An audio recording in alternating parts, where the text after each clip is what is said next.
రామరాజ్యం channel ప్రేక్షకులకు నమస్కారం। ఈ రోజు ప్రధాన అంశం దేవుడా కోపం తాపం శాపం అనే అంశంపై విశ్లేషణ। ఈ విశ్లేషణ మీరు చూసే ముందుగా మీరు నా ఛానల్ లైక్ చేయండి, షేర్ చేయండి, ఆ తర్వాత సబ్స్క్రైబ్ చేయండి। మీరు నా ఛానల్ లైక్ చేసి షేర్ చేసి సబ్స్క్రైబ్ చేయడంతో పాటు ఇంకా నలుగురితో సబ్స్క్రైబ్ చేపిస్తే ఇదే వీడియో ఇంకా 10 నుంచి 20 మందికి వెళ్లేందుకు మీరే అవకాశం కల్పించినట్టు ఉంటుంది। ఇక అసలు విషయానికి వద్దాం। ఆంధ్రప్రదేశ్ రాజకీయం మొత్తం తిరుమల తిరుపతి లడ్డు చుట్టూ తిరుగుతూ ఉంది। ఒకరు ఏమో నేనే కరెక్ట్ అంటున్నారు మాజీ ముఖ్యమంత్రి జగన్మోహన్ రెడ్డి, ఇంకొకరు ఏమో లేదు లేదు అవినీతి జరిగింది అని ప్రస్తుత ముఖ్యమంత్రి నారా చంద్రబాబు నాయుడు అంటున్నారు। దేవునితో ఆటలా, దేవునితో రాజకీయాలా, దేవుడితో మీరు ఆడుతున్న నాటకాల కోపం తాపం ఇది ఎంతవరకు ఎవరికి శాపం అవుతుంది? ఆంధ్రప్రదేశ్ ప్రజానికానికి శాపం అవుతుంది, ఆంధ్రప్రదేశ్ ప్రజానికానికి శాపం తగులుతుంది అని జగన్మోహన్ రెడ్డి అంటున్నాడు। ప్రెస్ మీట్ పెట్టి మొత్తం అంతా కూడా నాది అవినీతే కాదు, చంద్రబాబు నాయుడు రాజకీయం చేస్తూ ఉన్నాడు, దేవునితో రాజకీయం చేస్తూ ఉన్నాడు, దేవునితో రాజకీయ ఆటలు ఆడుతూ ఉన్నాడు, ఇది చాలా అన్యాయం, ఈ దేవునితో రాజకీయాలు ఆడితే ఎవరు ఎక్కడ, ఇది ఆంధ్రప్రదేశ్ కి అరిష్టం అనే కోణంలో జగన్మోహన్ రెడ్డి మాట్లాడుతూ ఉన్నాడు। జగన్మోహన్ రెడ్డిది కరెక్టా? అటు తర్వాత నారా చంద్రబాబు నాయుడుది కరెక్టా? ఎవరికి కరెక్ట్? నారా చంద్రబాబు నాయుడు ఏమో లడ్డు అవినీతి విషయంలో, లడ్డు నెయ్యి విషయంలో అవినీతి జరిగింది అని ఒక పక్క ఎన్నో రకాలుగా వాదోపవాదాలు చేసుకుంటూ ఉన్నారు। ఆ తర్వాత కూటమి ప్రభుత్వం కూడా ఎన్నో రకాలుగా దేవుని దర్శనం చేసుకుంటూ ఉంది।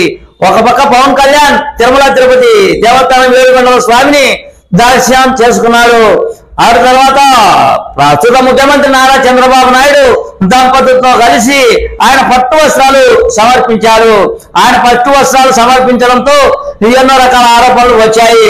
జగన్ ఎప్పుడైనా వెళ్ళావా తిరుమల తిరుపతి దేవస్థానానికి? నువ్వు నీ సతీమణితో వెళ్ళి పట్టు వస్త్రాలు సమర్పించావా? ఈ 5 ఏళ్ల తర్వాత మళ్ళీ తిరుమలకు పట్టు వస్త్రాలు సమర్పించే అదృష్టం ఒక నారా చంద్రబాబు నాయుడికి, నారా చంద్రబాబు నాయుడు దంపతులే దక్కిందని ఒక పక్క సోషల్ మీడియాలో ఎన్నో రకాలైన కథనాలు వస్తూ ఉన్నాయి। ఇదంతా పక్కన పెడదాం। లడ్డు అవినీతి కోర్టుకు వెళ్ళింది, సుప్రీం కోర్టు కూడా చెబుతూ ఉంది షిట్ అన్నది, షిట్ లేదు, ఆ తర్వాత సిబిఐ, ఆ తర్వాత ప్రభుత్వ అధికారులు, ఆ తర్వాత ఒక ఆహార పదార్థాలకు సంబంధించి నిపుణులు ఈ విధంగా కమిటీని ఏర్పాటు చేసింది। 5 మంది కమిటీని సుప్రీంకోర్టు ఏర్పాటు చేసి ఈ కమిటీ సిబిఐ నిజానిజాలు తెలుసాలి అని ఆదేశాలు జారీ చేసింది। ఇంత జరుగుతూ ఉన్నా, ఇంత చేస్తూ ఉన్నా ఎవరిది పాపం, ఎవరిది కోపం, ఎవరిది శాపం? ఈ పాపం కోపం శాపం కుప్పానికి వర్తిస్తుందా?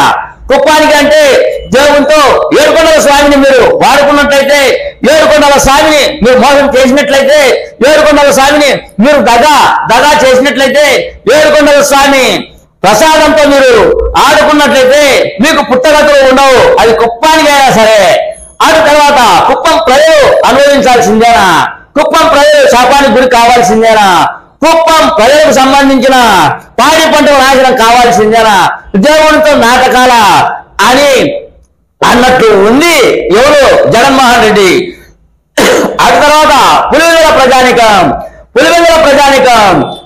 ప్రజానికం అవినీతి లడ్డు నెయ్యి విషయం ఎవరు ఎదుర్కొంటూ ఉన్నారంటే జగన్మోహన్ రెడ్డి। ఈ పాప ఎవరికి? ఏడుకొండల స్వామితో రాజకీయాలా? ఏడుకొండల స్వామితో మీరు ఇష్టానుసారం చేస్తారా? ఏడుకొండల స్వామి లడ్డు ప్రసాదం విషయంగా మీరు ఏ విధంగా ఆడుకుంటున్నారు? మీకు పుట్టగతులు ఉండవు ఎవరికి? పులివెందుల ప్రజానికానికి। వేరసి కుప్పం పులివెందుల ప్రజానికం ఏ తప్పులు చేశారు అని నారా చంద్రబాబు నాయుడు తప్పు తేలుతుందా? పులివెందుల ప్రజానికం వాళ్ళ తప్పు తేలుతుందా? తప్పు ఎవరిదైనా సరే తప్పు తప్పే। ఏడుకొండల స్వామిని ఆడుకుంటున్నారు। కుప్పం నీకు రాజకీయం, కుప్పం ప్రజలు రాజకీయ ప్రసాదం పెట్టారు, ఇక్కడ పులివెందులలో రాజకీయ ప్రసాదం పులివెందుల ప్రజానికం పెట్టారు। ఇక్కడ జగన్కు, అక్కడ బాబుకు, ఇక్కడ జగన్కు పులివెందుల ప్రజానికం ప్రసాదం పెట్టారు। మీరు ఆ ప్రసాదంతోనే రాజకీయం ఆడుతూ ఉన్నారు। ఎవరిది శాపం, ఎవరిది కోపం, ఎవరు పాపాలు అనుభవిస్తారు అన్నదే ఈ రోజు జగన్మోహన్ రెడ్డి అంటున్నాడు। ఆంధ్ర ప్రజానికం నష్టపోతారు అంట, ఆంధ్ర ప్రజానికం శాపనార్థాలకు గురి అవుతారు అంటున్నది ఎవరు అంటే జగన్మోహన్ రెడ్డి. ఆంధ్ర ప్రజానికం కాదు, కుప్పం నుంచి గెలిపించినటువంటి నారా చంద్రబాబు నాయుడు, పులివెందుల నుంచి గెలిపించినటువంటి జగన్మోహన్ రెడ్డి. కుప్పం ప్రజానికం, పులివెందుల ప్రజానికం అనుభవిస్తారు. ఈ గుర్తు పెట్టుకోండి. ఏ దేవుడితో ఆడుకుంటున్నారు, ఎవరు ఆడుకుంటున్నారో, ఎక్కడ ఆడుకుంటున్నారో తొందరగా తేలుతుంది. మీ ఉపన్యాసాలు, మీ రాజకీయం దేవుడి వద్ద వద్దు, దేవుడు చూస్తూ ఉన్నాడు అన్నది నా ఈ చిన్న వీడియో. అన్నదా ఈ జగన్మోహన్ రెడ్డి తప్పులు పట్టడానికి, నారా చంద్రబాబు నాయుడు తప్పులు పట్టడానికి, పులివెందుల ప్రజాని కానీ తప్పులు పట్టడానికి, కుప్పం ప్రజాని కానీ తప్పులు పట్టడానికి నేను ఈ చేయలేదు. శాపనార్థాలు శాపనార్థాలు శాపనార్థాలు ఎవరికి వస్తాయో వేచి చూడండి అనేది నా ఈ సారాంశం. తప్పులు ఉంటే క్షమించగలరు. మీ సీనియర్ జర్నలిస్ట్ జరంగల కృష్ణయ్య. నమస్తే.